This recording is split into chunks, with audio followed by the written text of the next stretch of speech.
there's a new economic frontier that's opened up, kind of a new modern gold rush, if you will. Many of us know it as the information age. It's basically a race and a competition for our attention. No matter what your economic or your financial goals rather are, whether that's home ownership, building credit, debt management, whether that's investing, owning a business, whatever the case may be, there's one common factor that makes any of those different financial goals actually come to fruition, and that's going to be concentration. And right now we're in an era where your concentration is constantly under threat. And so we need to talk about the importance of focus and concentration around your financial goals, because right now that is the cornerstone to you being able to make it where you're trying to go.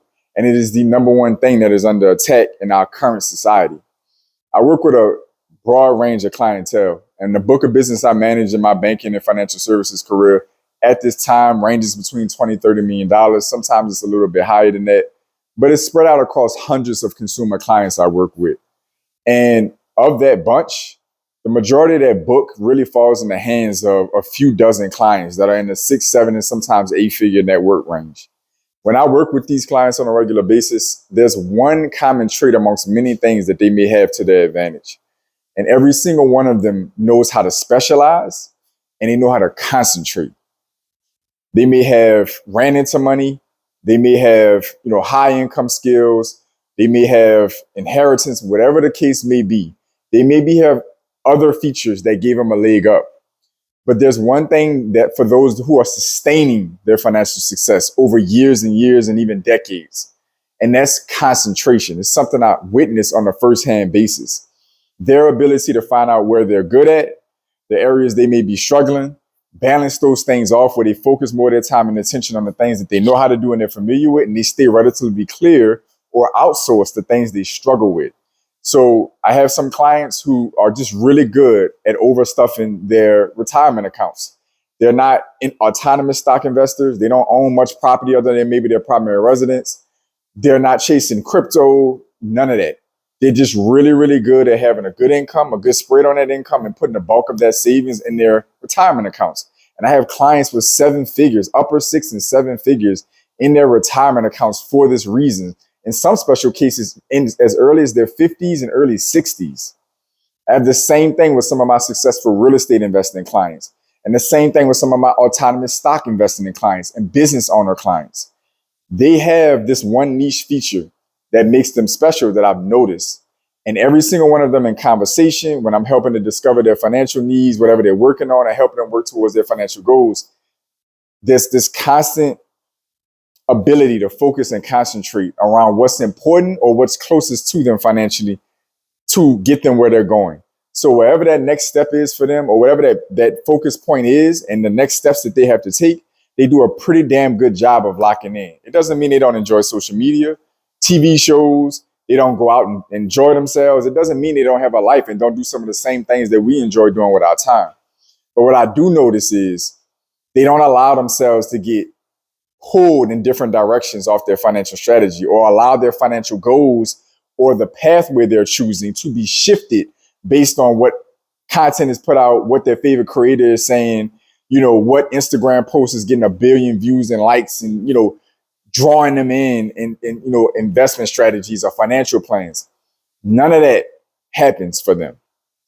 And what I want to cover with you is this is the key cornerstone to anything you're trying to accomplish in life.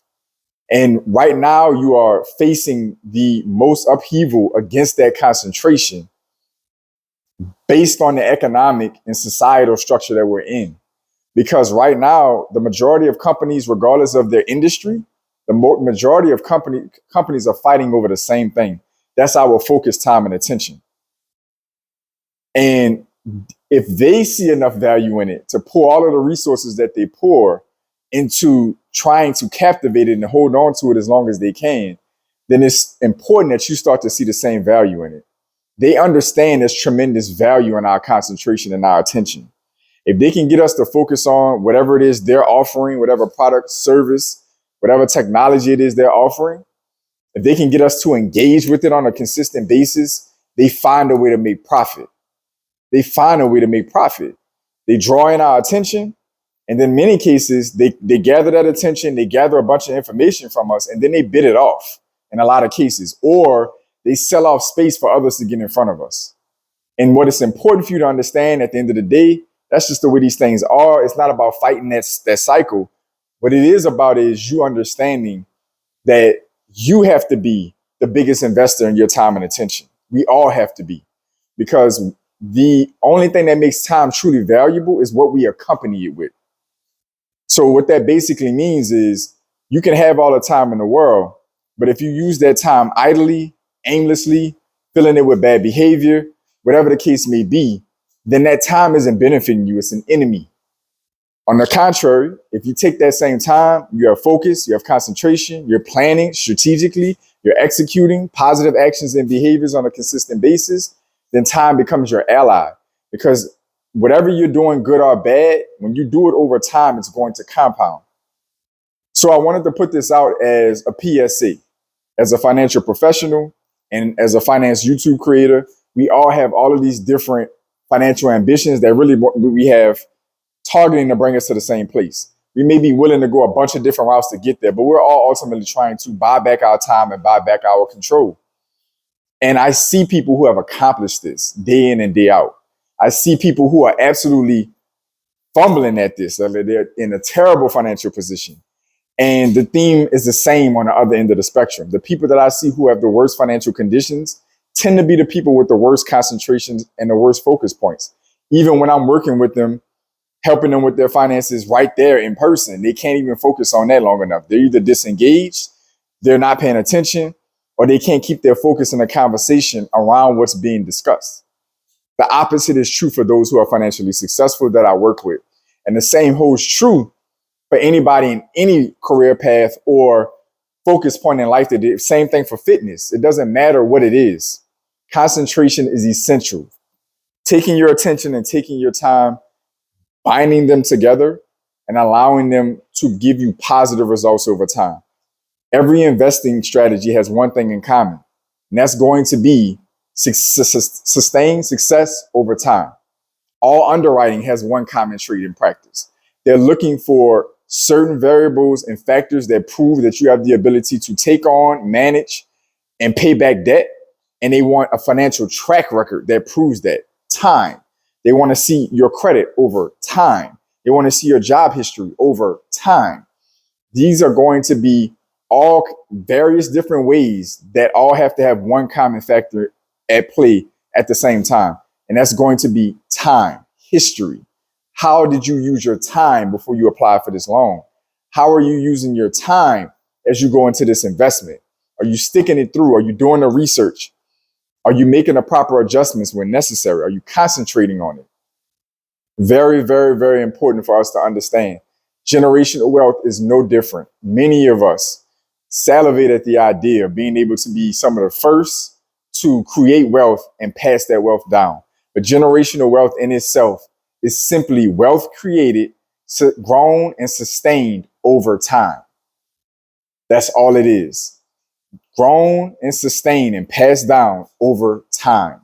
Time and how we use that time, concentration and attention is essential. I want you to comment down below and let me know, do you see your time and how you use it as a benefit? Is it benefiting you financially? Have you accomplished some impressive things or some goals recently that you've been able to lock in and show that concentration where you can testify to what I'm talking about?